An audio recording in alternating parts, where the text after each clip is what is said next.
Irene? So I will, if you just want to read the final page there. Okay, the final page. Yeah, I was looking at my. And I put it on the screen for you. Okay, I need to get the pictures out of the way. Okay, I do not see your screen. Irene, I don't see the screen, the share screen. No? Does anybody else see the share screen? Okay. I see. Yeah. I see it. If you want, I can just read it. Yeah, please, because I can't see your screen. I'm looking at mine, but I cannot see yours. I mean, Okay. Go ahead. So after the chairs called this meeting will be conducted pursuant to the provision of the governor's executive order N2920, which suspended certain requirements of the Brown Act. And in order to minimize the spread of COVID-19, if you're watching, you see that we are on Zoom. All attendees will be muted until they are called upon public comment. And to make a public comment, you can use the raise hand icon on your smart device or desktop computer, or dial *9 if you're using just your telephone. Please listen carefully for the chair or city clerk to address you by name or phone number, and for the audible Zoom notification that lets you know you have been unmuted. Then your 3 minutes will begin. Of course, if you prefer to submit public comment in writing, please email iwerby@ci.cloverdale.ca.us, which will be part of the record. Thank you. Thank you very much, Irene. Is there any correspondence that we need to review? Any communications sent to the committee members? I have not received communications. Is there anybody in the public that would like to make any comments regarding items that are not on the agenda? Anybody, Irene? No hands are raised, Chair. Okay, and please note for the record that Co-Chair Turner has excused himself from this meeting today.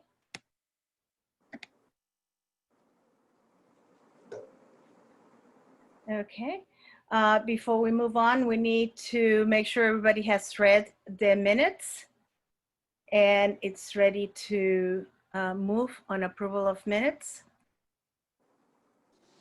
There's one typo in there. Okay, Irene? There's a double negative in there where Chief Okay. Ferguson is speaking. It says not unaware. And it should just be unaware or Thank you. not aware. Or not aware, yeah. Anything else to correct on that?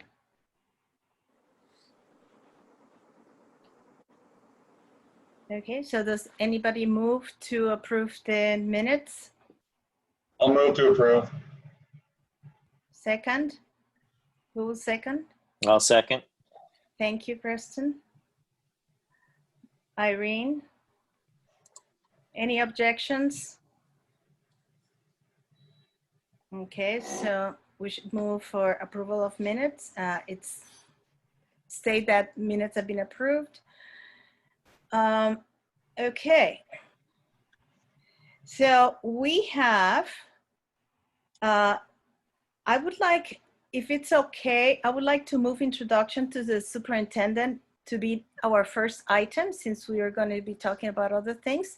Any objections to that, committee? Okay, so please. Who introduces our superintendent? Todd, David, Preston? How about Betha? Hello. Hi, you guys. Hello, everybody. I was able to attend a meeting, I believe it was in May, or perhaps it must have been the meeting in May. I wasn't able to attend, or excuse me, June. I did not attend in July, but I did have a chance to attend and become familiar with the, the way that this committee works together, and I'm looking forward to working with the city. This is a good time for us to collaborate. Thank you, Superintendent, and I look forward to having a nice Zoom or phone conversation with you. Thank you. Welcome to Cloverdale. Okay, so Kevin, could we move to the student liaison application, please? Let's see here. Yeah, so we did at the last council meeting approve the increase in the budget amount. We are currently recruiting. We probably would need some additional help getting the word out about the position, if anyone would be willing to help us.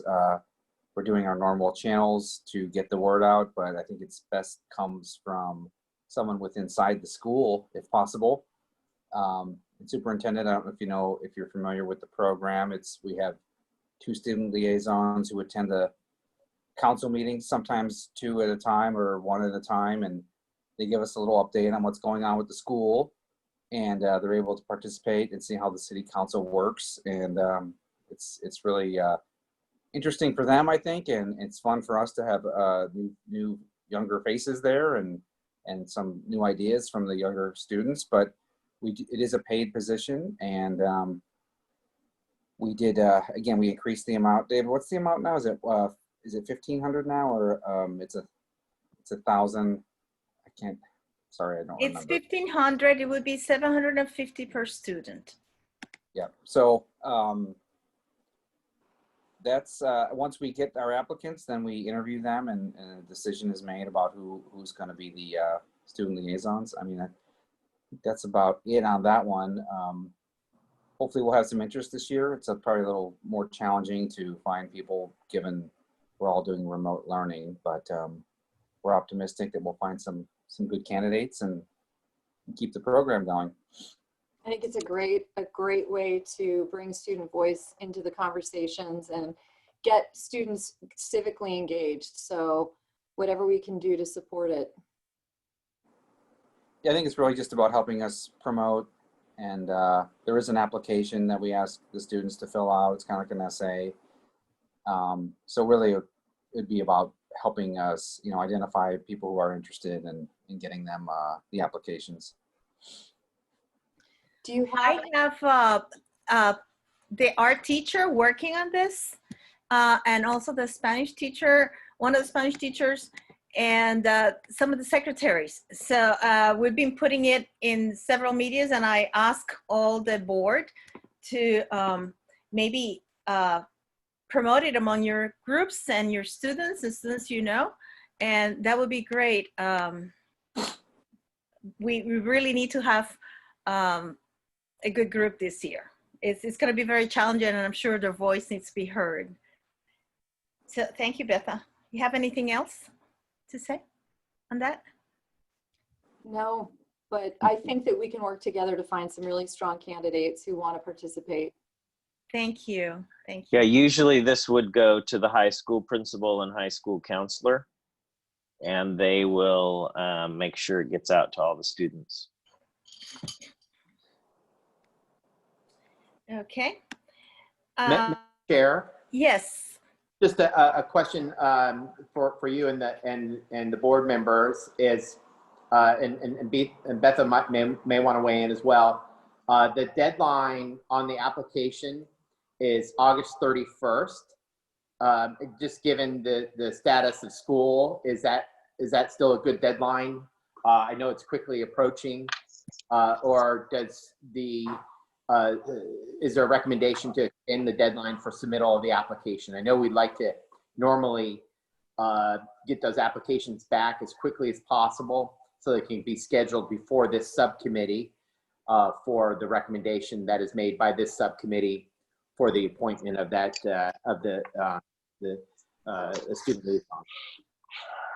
We wanted the objective was to make sure the students had at least 2-3 weeks in school before they went on into the meetings, correct? Is that what I heard from the group? It's really what's the consensus of the group. Often we would have started this process, earlier or in the latter part of the previous school year, but given that school was already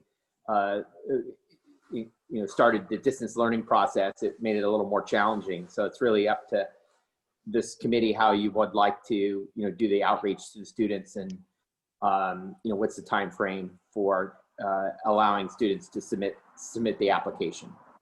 I leave it to you guys. I don't have any objection in allowing an additional week or so, and then to have students join the 2nd September meeting of the council.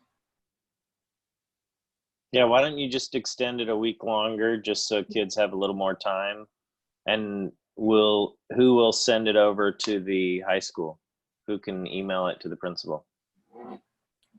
Kevin and Irene, you Thank you, Irene. We'll send it over. yes. Okay, thank you. So that would be extended an additional week, and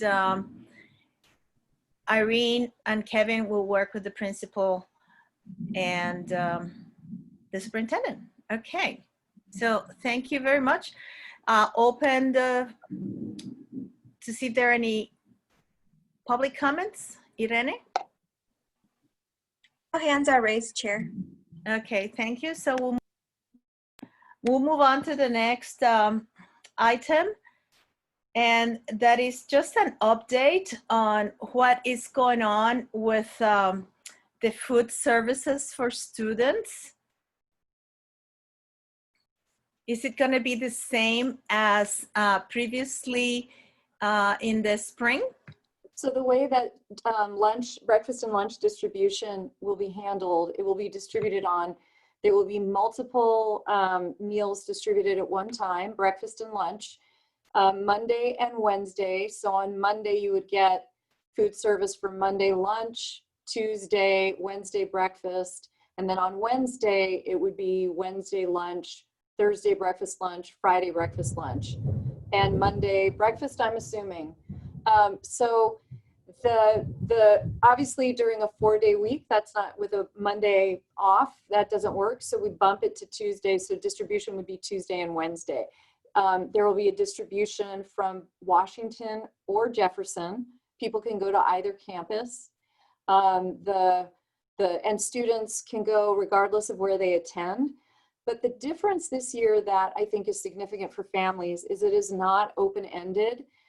We are obligated to follow the guidelines for free and reduced lunch program. So it will be recorded by student ID number, and families are welcome to purchase meals, but it's not. In the spring, it was essentially open to anybody, and we no longer have the ability to do that. So if you have students who are not in the district, they would have to pay, or can they be on the lunch program in another district? Well, if they are enrolled elsewhere, they would be in the free and reduced lunch program or would purchase lunch elsewhere. We don't have a mechanism to bill them in the way that we do our own students. So, so they would need to go to their home district to get lunch. Thanks for that clarification. Yeah. Any questions or any comments on that? And then again, parents will have to drive to pick that up, or the students will have to come. Okay. Is it possible for more than one parent to pick up for a group of students? I believe so. If they're using, they would need to have the students' individual ID numbers in order to do that. But I believe that that can be done, because now it's going to require, either recording or entering the number on a keypad. The goal is to scan, so it's as touchless as possible, but students would have to have like a little barcode, like a library card, and that has yet to be done. So, but that's the idea. And so in the meantime, people will either be recording ID numbers, pencil to paper, or, oh, my lights are going on and off. So. Mine too. Yeah, but that might not be a power outage. That might just be thunder and lightning. So it does require the entry of an ID number, in which case, if a parent came with 5 different student ID numbers, they probably could pick up for those 5 students. Okay. We'll do what we can to make it as easy as possible and not cumbersome. Okay, thank you very much. Any other comments on that?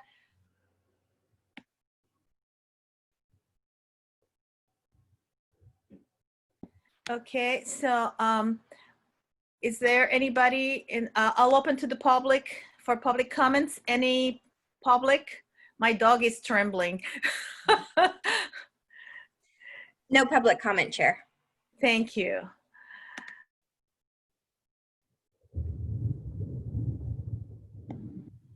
So we'll go ahead and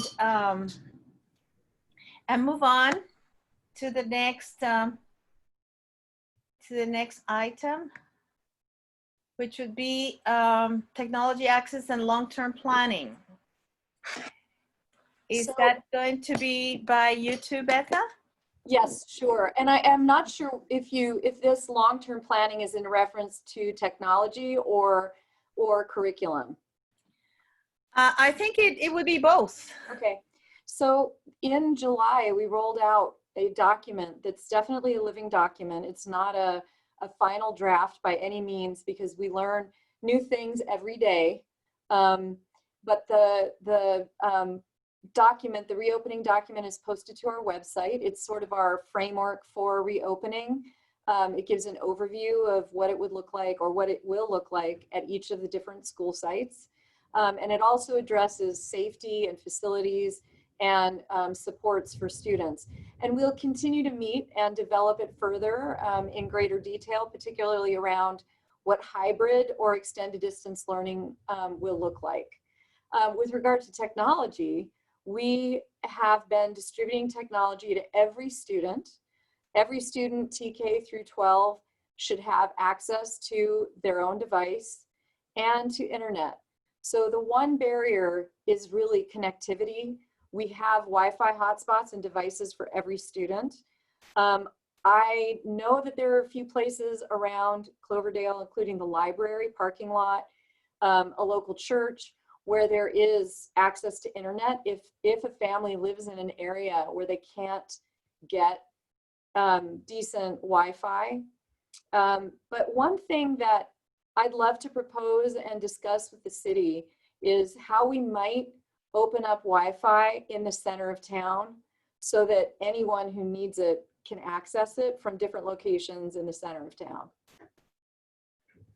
That's a question for David and Kevin. I know there are other small towns like Mendocino that have done this, and I think it would be a great collaboration. I think it would create much more equitable access, and it would give students some options and flexibility.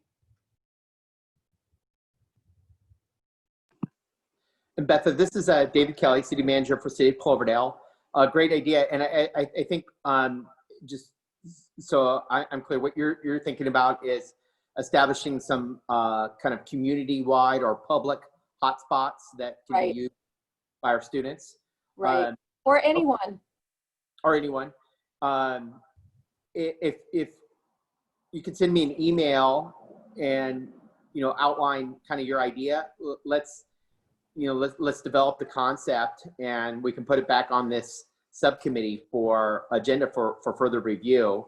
Ultimately, it sounds like it probably, we'll need to get some proposals to see what it would cost to, develop public Wi-Fi, including establishing and implementing routers that are available, in a public space. Mm-hmm.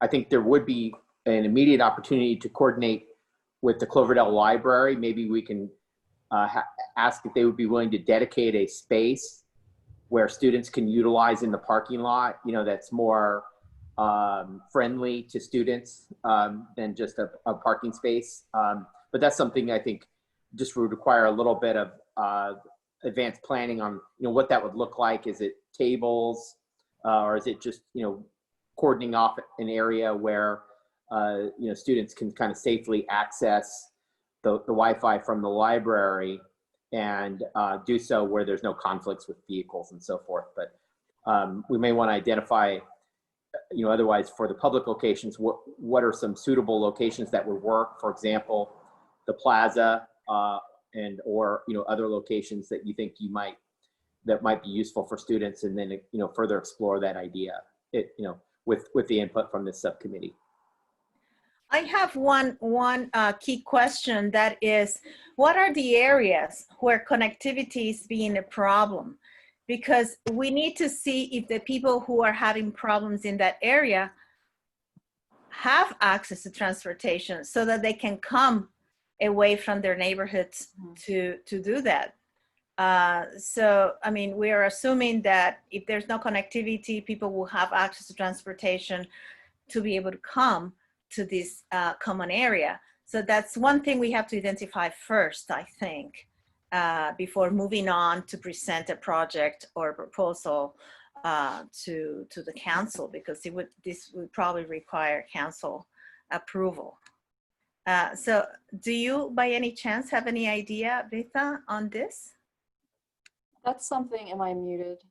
I can't tell. No, okay. That's something I can find out. And to me, it's not just an issue. I guess it isn't just the issue of connectivity at home. I know that we actually have been successful in setting up Wi-Fi hotspots for most of our families. So for us, for our students, this is an issue for a small group. It's not a large group. I think the issue I'm thinking about is kind of broader, and it has to do with, you know, a range of issues, including just more than one, having accessibility from more than one place, and not only under pandemic conditions. So I think of this as a collaboration that's more, I mean, it's driven by the pandemic, but long-term vision for accessibility in the community. And maybe, you know, what you're saying, Martha, is important with considering where are those sort of black holes where there isn't connectivity, and are there bigger equity issues we can address in collaboration to make sure our whole community has access where they are. They don't have the burden of having to go somewhere. So I can get that for the next meeting. I can find out more about that. Yeah, it would be nice to have kind of a geographical idea. And even if it's, as you say, more than one in one spot and so on. In the meanwhile, we could also address this by requesting certain organizations to have like an immediate result, while ours is a little bit bureaucratic and we still need to discuss and this, that, and the other. But what we want to make sure is that every child, every student gets access as soon as possible. But definitely it's a question of finances also for the city. Sure. And so on. But we want to make sure that students, I'm sure that the board also wants to make sure that every student gets access. There may be a way that we can do something like temporarily relocate some heavy duty picnic tables to a designated spot in, you know, the library parking lot, or there may be a way that we can solve that problem right away. I'm sure there are some liability issues, but I think that if we are really clear with instructions about use, we can minimize the risk. Yes, thank you. Anything else on this, Kevin or Todd, Preston, or David? Okay. All right. Well, you know, I have another meeting if the weather helps in a little bit. So I would like to go ahead and ask the chief to, oh, wait, I have to open to the public. Any comments on technology access from the public, Irene? No, Chair, no hands were raised. Okay, so we'll come back to the agenda and I'll ask Chief Ferguson and David to discuss the item 6A, which is the MOU, standing item. David, you want to start? Madam Chair, happy to start. So this is the draft copy of the MOU is included in the agenda packet. The MOU was reviewed by City Council as requested by this subcommittee at the previous meeting of the City Council, which was the 12th. The City Council's direction was to place the MOU, you know, on hold for the time being, in part because of the outline provided by Chief Ferguson relative to both budgetary and staffing impacts, and those are set forth in the agenda report that's included in the packet. But Chief, if you want to talk to those items, please do so, and I'm sure the board members may have feedback as well as Madam Chair. Yeah, so let me start with officially introducing myself to Betha. Welcome, and it's nice to finally meet you. Sorry we weren't able to connect in the July meeting, but I look forward to actually having a one-on-one with you as well. So I'll go into, for anybody who was not present during the council meeting, I'm just going to kind of summarize some of the challenges that were addressed, and certainly and most importantly is the distance learning element that's taking place right now and how it relates to an SRO. I really addressed what the SRO really is for, and that's really about interacting with the children, being visible and present on the campus, as well as participating in a lot of off-campus sports events and things that really, when you have on-campus learning, that's where the benefit of an SRO takes place. I outlined some of our challenges, like David just mentioned, certainly budget constraints and the fiscal impacts of the position at this time and what it would mean to our already very high overtime budget that is already looking to go well above what we expect. A staffing shortage. I've had a member out for an extended period, and it is unknown when that member is going to make it back. And so that puts us shorthanded, which makes it very difficult to dedicate anybody. Also, the county has now implemented a civil process to the health order violations, which have kind of changed how we're going to do business now. They've set up a 24-hour hotline. And I just found out today, since August 6th, that hotline has handled 806 calls for tips related to health order violations. So that really is going to change the game a little bit for us when they come over to Cloverdale. And we had to set up a protocol that's going to put a little bit more work on our folks here on how to address the civil aspect of this. So it's really about those things, but more importantly, it's just really about the distance learning situation that kind of makes it difficult for us to really implement anything at this time. I was of the opinion, and I stated this, that now was not necessarily the right time to try to do this. But that's not saying that at a later time when we're up and running and on campus is back to the norm. I think that's the ideal time to revisit this. And so that's kind of just a recap on where we left off in the city council meeting. Yes, and there was a concern about finances and the amount of money that the city would be contributing towards the SRO. It was a concern of 3 of the other council members. And this is going to be discussed in the future further. At the same time, there was some language that the lawyer and the chief agreed to tweak a little bit, but it doesn't change the basis of the MOU. Anything else that we left out, David? No further comments, Chair. Any comments by Todd or Preston or Betha? Yes, real quick, if you don't mind, Jason, other than the little tweaks that they're talking about, is there anything different in the SRO MOU that we would be changing that would make a difference if we didn't have distance? I'm sorry, Todd, you cut out a little bit on your audible. What was the last portion there? Was there anything in the MOU that would need to be changed other than the small tweaks if we weren't in distance learning?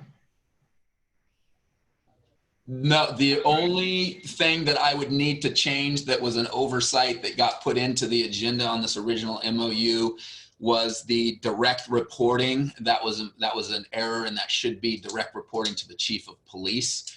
But the small tweaks were really about the language of the word crime, and could we use any other language in its place? That's something the attorney and I would need to look at. The end result of that, as you know, Todd, is it still is a crime in certain circumstances, but we certainly wouldn't use that specific language. So we'd come up with something different in there.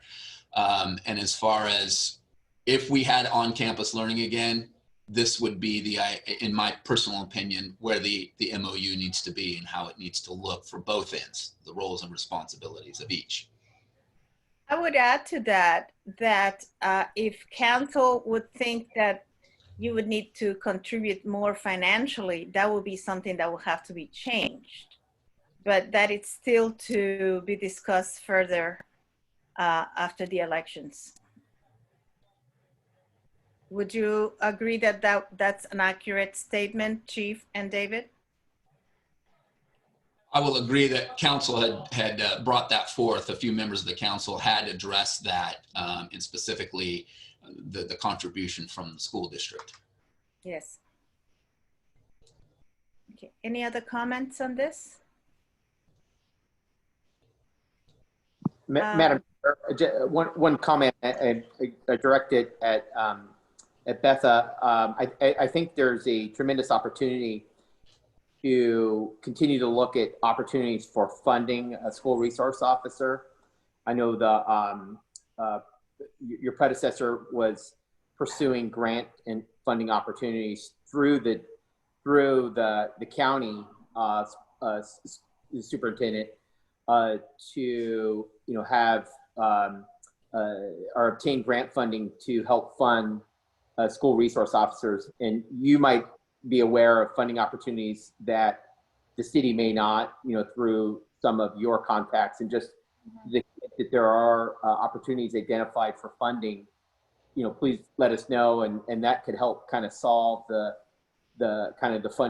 funding and financial issues associated with trying to fill the school resource officer position. So in the past, I think we collaborated on some of the cost data that was necessary to support a grant application. Unfortunately, I know it's very competitive to get SRO funding, and that's what a lot of cities rely on to help close the budget gap and address the costs associated with the SRO program.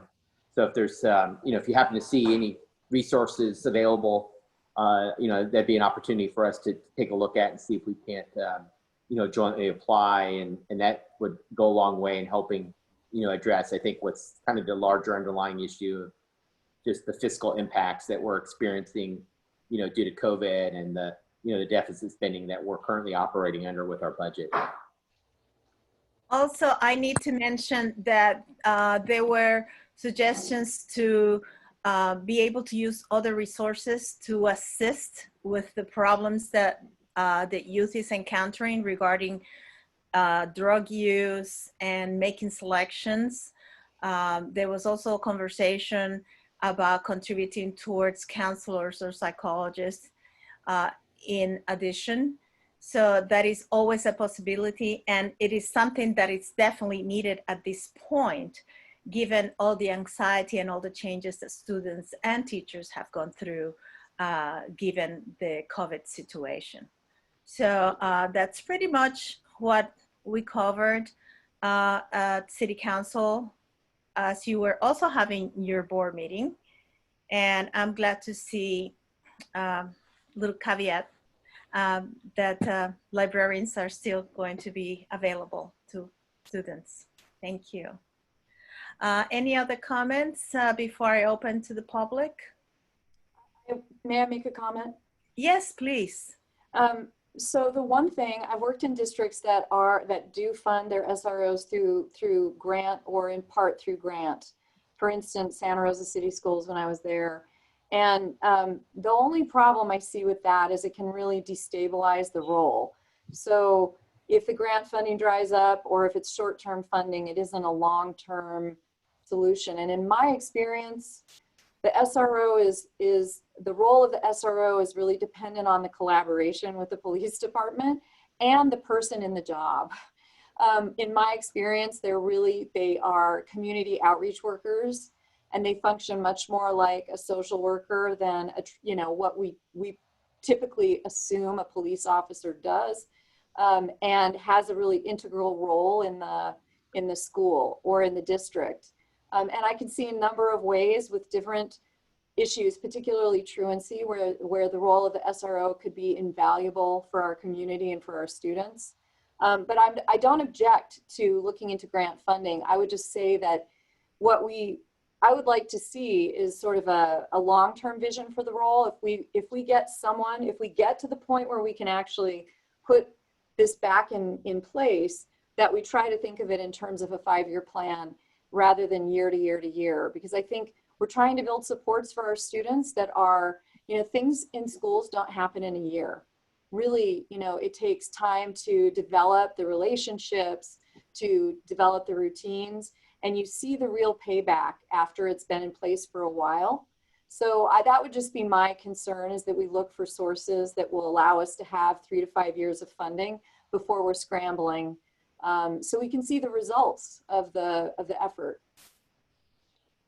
If I may, that's an excellent point you bring up, Beth, and I am 100% on board with you. There is some language in the MOU, if you saw that, it does encourage that, grants are sought to help assist and offset the cost of the position, or potentially, depending on what kind of grant it is, a full funding source. But I agree with you 100% that this really isn't wonderful as a year-by-year thing. And the former superintendent was the first to bring out looking at it from a scope of 3 years. Mm-hmm. And so that's why we actually put that out there. I agree with you that creating that bond and that interaction is vitally important. And I certainly wouldn't be able to accomplish that exchanging them every year. So ideally, that person would be suited in there for as long as the funding or potential position was still available, because I think that's the only way to be successful in that environment. Thank you. David, any more comments on fiscal realities? No additional comments, Madam Chair. We could talk at length about fiscal issues. Yes, we don't want to anymore today, right, David? Okay. Memorial pool season, has it been able to be used at all? Madam Chair, just a point of order. Do we want to cover item B before C, or? Yes. Well, it's just that's something that was already done. But before we move on, do we have any public comments, Irene? No public comment, Chair. Okay. So do we need to discuss the 3-way stop sign? I thought we did already, and it's standing okay, no problems. David? Madam Chair, I'm fine with proceeding. I just wanted to make sure we didn't anything. Did you get to see the signs, Betha? And I guess everybody explained to you this is a new acquisition for the city and the school by Jefferson. Yeah. I mean, I don't know the backstory on it, though. I don't know the background. Oh, nothing. It's just people like to speed down the hill. Yeah. And it was becoming quite a problem, and we don't always have a crossing guard. So how long has it been a process to get it in place? Oh, not long, actually, a couple months, 2-3 months. And it's been there for what, about a month, Kevin? David? Yeah. So, yeah, I believe that was part of Safe Routes to Schools that started around 2012, actually. That's how long what? it's been. Not what I was. We didn't know anything about it until, we voted on it the other day. So, but since I have been in council, I just heard about it a few months ago. It went through, it got, the instructions to Public Works, and even with the delay from China materials, we still were able to get it right before school started. Unfortunately, we don't have that many kids now. if I can, this might be a great opportunity for Chief Ferguson, myself, and Superintendent McLean to just conduct a site visit and just provide an overview of the project. I mean, it's not a lot to see. It's stop signs and a painted area for the signal bars. But you know, at least just to give you you know, more background, and you can kind of see where why it was needed, because of the speeding traffic, and also the need to address the safety concerns for the kids walking to both the high school and or junior high. Yes. Well, you guys can get together on that one. Okay. All right. Since there are no public comments on that, I'll go back to you, David, to make sure that you give us an update on the pool. I don't know if you were able to get all the personnel and all the things in order for it to be used. And I don't know if we're going to be using the pool with this nice weather we're having. Well, we received the okay from County Department of Health to work with the YMCA to open the pool. Obviously, it's a very late start to the swim season. Normally, we try to open the pool with the assistance of the Y, starting at the end of May. But this year it was delayed because of COVID and some of the outstanding concerns related to the some of the safety features at the pool. But we did obtain approval to open right about mid-July, and YMCA has agreed to staff the opening, and it's they as part of that, they've implemented protocols to ensure that we're complying with the health order, and they basically it will be open until the end of August or first week in September.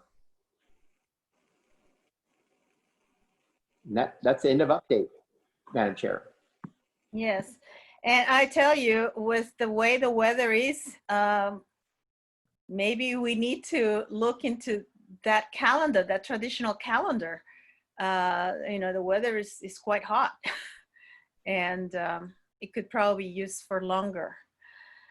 Okay, so Kevin, please, any updates on the housing projects? I know that we had some conversations in council. No real updates. The big one is still Baumgartner. We are in receipt of the letter submitted by the school district regarding the project. That's included in the packet. We are in discussions with the developer about some possible changes to the project. We are scheduled to have it before the council again at the next meeting, which I think is the 22nd, Irene. 26th. 26. I don't know why I keep saying 22nd. Anyway, so the 26th, there may be some modifications to the project regarding the unit count and recreational opportunities there. We haven't really worked it all out yet, but we are in negotiations with him now. And so we're hoping to have something on the next council meeting, and I think we will. Hopefully people will be happy with it. And other than that, that's really the big one. There's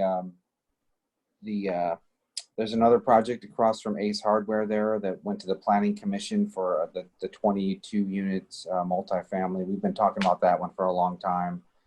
The Planning Commission reviewed it, sent it back for some comments. The developer is going to see what he can do to accommodate some of those comments and bring the project back to the Planning Commission. That one does go to the City Council because it's a zoning change. Those are probably the two big ones, and one of them's not really that big, but and we haven't received any new applications for development.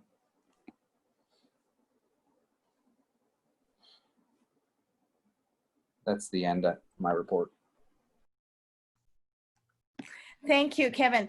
I do want to comment that there was one particular correspondence, maybe we should have brought it to the subcommittee, from one parent wondering and questioning if the school was ready to receive additional children in the next 2 years.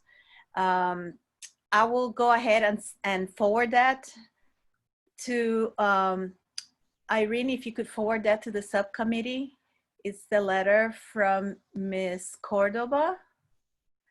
And we could discuss that on the next meeting, just to answer constituents' concerns. Is that appropriate? Okay. So are there any questions from the school at this point? Irene, anything from the public? No public comment, Chair. Okay, so any future, at this point, we've covered all the items on the agenda, and I would like to know if there's any memos, announcements, future agenda items. I am really happy to have this meeting a little bit shorter. I cannot sit for too long. Go ahead, Okay. Todd. Go Are we ahead, going to Todd. discuss the skate park or did I miss that? Oh, no, it's just that there's no update on that. Is there, Kevin? There's no update. We are going to have a meeting with the school board tomorrow, but there's no real update. There hasn't been any progress on finding a new location. I do have something for that if you want, Kevin. I don't know if you want to wait till tomorrow's meeting or if you want me to give you a little heads up today. Sure, Todd. I'll just give you a quick brief. I contacted a man in town who has a piece of property basically in the middle of town, and it's bigger than the lot that you had by Washington School. And he's very interested in a long-term lease to allow the skate park to go in. Right, it's along the boulevard, so it'd be a very good location. So we can discuss that more tomorrow. Can you send me his contact info, or is that to that point now, or? Yeah, no, he wants to. He's really excited and wants to speak to somebody from the city. He approached me to build him some townhouses, and I turned him around to see if he wanted to do this with the city possibly. So he was very interested and wants to discuss it with you. I'll send you his contact info. Thank you. Sounds good. Okay. So anything else, Beta or Preston? David? Any future agendas besides correspondence that is pending regarding school student body and technology? Anything else? We'll just follow up on the technology access and long-term planning to see if we can assist in making sure that every student is getting access. Madam Chair, one Yes. item for the future would be review of applications for student liaison. So Yes. recognizing the subcommittee's recommendation to extend the application submittal date by 1 week, if the schedule permits, being able to include the applications in the packet so that this subcommittee can make a recommendation if timing works, which if your next meeting's on the 21st and the due date for applications is the 7th, that should give adequate time to be able to agendize the applications for review. And just as a reminder to the committee, the information is largely kept confidential with the exception, I think, of just kind of the cover page. So we're not disclosing any sensitive materials relative to the student information because of they're under 18. Okay, sounds good. Thank you very much. Anything else? Okay, then good to the order. I think we can adjourn the meeting. Okay, thank I'll you. move to adjourn. Thank you, Irene. You guys have a good evening. Hope you don't get any power outage. Goodbye. Thank you, everyone.